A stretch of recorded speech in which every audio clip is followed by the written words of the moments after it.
Guilty of espionage, computer fraud and other military infractions. But this observer believes the government went too far in its pursuit of Bradley Manning.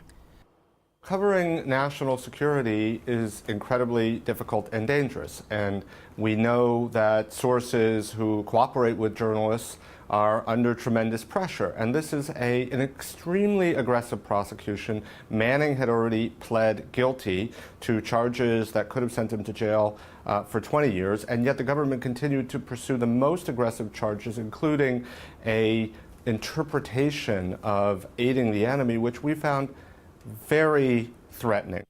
The Army intelligence analyst released hundreds of thousands of classified documents to WikiLeaks, including this video footage of an ill-conceived airstrike that killed 12 Iraqis, including a Reuters photographer and his assistant. From a journalistic perspective, he's a source.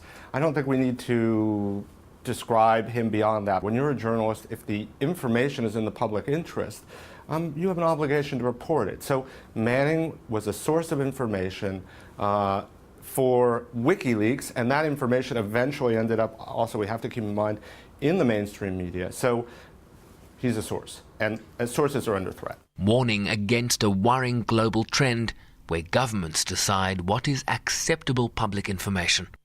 What is clear is the huge divide between organizations arguing for greater civil liberties and government agencies tasked with protecting citizens in a world of increasing insecurity.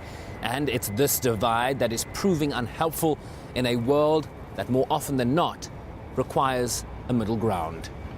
Shervin Bryceby's SABC News, New York.